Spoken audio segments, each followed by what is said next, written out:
നമ്മൾ എല്ലാവരും ഭക്തി മാർഗത്തിലാണ് പോകുന്നത്. പക്ഷേ ഈ ഭക്തി കൊണ്ട് നമുക്ക് അനുഭവം കിട്ടും. അതിന് നമുക്ക് ജ്ഞാനമാർഗത്തെ അപ്ലൈ ചെയ്ത് ആ ഭക്തി മാർഗത്തിൻ്റെ ഗുണങ്ങൾ നമുക്ക് കിട്ടണമെങ്കിൽ അതെങ്ങനെ അപ്ലൈ ചെയ്യണമെന്ന് നോക്കാം.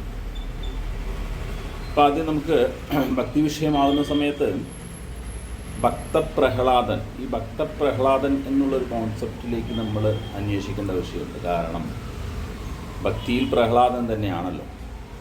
ഈ ഭക്തി പ്രഹ്ലാദൻ എന്തു ചെയ്തു? എല്ലാ സ്ഥലത്തും ഈശ്വരനെ കണ്ടു, അല്ലെങ്കിൽ ഈശ്വരനെ മാത്രമേ കണ്ടുള്ളൂ എന്നാണ്. അത് നമുക്കെങ്ങനെയാണ് നമ്മുടെ ലൈഫിലേക്ക് അപ്ലൈ ചെയ്യാൻ പറ്റുക? അപ്പോൾ പ്രഹ്ലാദൻ കണ്ടിരിക്കുന്നതായ ആ ഈശ്വരനെ നമ്മളെങ്ങനെ കാണും?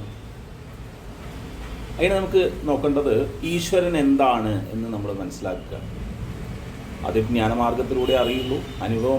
അനുഭവത്തിലേക്ക് എത്തണമെങ്കിൽ നമ്മൾ നിത്യമായിട്ട് അതിനെ ലൈഫിലേക്ക് അപ്ലൈ ചെയ്ത് നോക്കുമ്പോഴാണ് അതിൻ്റെ അനുഭവം നമുക്ക് വരുള്ളൂ. ഇതൊക്കെ ശരിക്കും പറയുന്നത് ഒരു ടാബ്ലറ്റ് പോലെയാണ്. കാരണം നമുക്ക് ആ പല വിഷയങ്ങൾ വരുമ്പോൾ ഇത് അപ്ലൈ ചെയ്യേണ്ടതായ ഒരു വിഷയം, അല്ലെങ്കിൽ ഈ ടാബ്ലറ്റ് കഴിക്കേണ്ടതായ വിഷയമാണ്. എങ്കിലേ അത് നമുക്ക് ഗുണമാവുള്ളൂ. എങ്ങനെ ചോദിച്ചു കഴിഞ്ഞാൽ, ഇപ്പോൾ ഈശ്വരൻ എന്ന് പറയുന്നത് സർവ്വവ്യാപിയാണ് എന്നറിയാം. വിഷ്ണു സഹസ്രനാമം, ലളിതാ സഹസ്രനാമം നമ്മൾ പഠിക്കുന്നവർക്കറിയാം. അതിൻ്റെ വിശേഷമായിട്ട് അന്വേഷിക്കുന്നവർക്ക് എല്ലാവർക്കും അതിനെപ്പറ്റി അറിയാം. അപ്പോൾ സർവ്വവ്യാപിയായിട്ടുള്ള ഈശ്വരനാണ്. പക്ഷെ നമുക്ക് അനുഭവം വരണത് എങ്ങനെയാണ്? നമ്മുടെ ആത്മാവാണ്. ഇവിടെ നമ്മുടെ അകത്തേക്ക് നോക്കുമ്പോൾ എന്താ? നമ്മുടെ ആത്മാവാണ് ഈശ്വരൻ. അപ്പോൾ എൻ്റെ ഉള്ളിലുള്ള അതേ ആത്മചൈതന്യമാണ് എൻ്റെ ശത്രുവായ വ്യക്തിയിലും, അല്ലെങ്കിൽ എന്നോട് ശത്രുത തോന്നുന്ന വ്യക്തികളിലും, ഈ കാണുന്ന എല്ലാത്തിലും ആ ചൈതന്യം മാത്രമേ ഉള്ളൂ. അപ്പോൾ ഇന്ന് മനസ്സിലായി, ഈശ്വരൻ എന്നുള്ളത് എൻ്റെ ഉള്ളിലുള്ള പോലെ തന്നെയാണ് ഈ കാണുന്നതിലെല്ലാം ആ ഒരു ചൈതന്യമേ ഉള്ളൂ എന്ന് നമ്മൾ മനസ്സിലാക്കി. പല സത്സംഗം കൊണ്ട് മനസ്സിലാക്കിയ വിഷയമാണ്. ആ വിഷയത്തെ നമ്മൾ എന്ത് ചെയ്യണം? അപ്ലൈ ചെയ്യണം. അപ്പോൾ ആ ആത്മസ്വരൂപത്തെ, നമ്മുടെ ഉള്ളിലുള്ള ആത്മാവ് എന്ന് പറയുന്നതായ ആ സ്വരൂപത്തിന് നമുക്കൊരു നാമത്തിനെ കൊടുക്കുക. അപ്പോൾ എങ്ങനെ നാമത്തിനെ കൊടുക്കണം?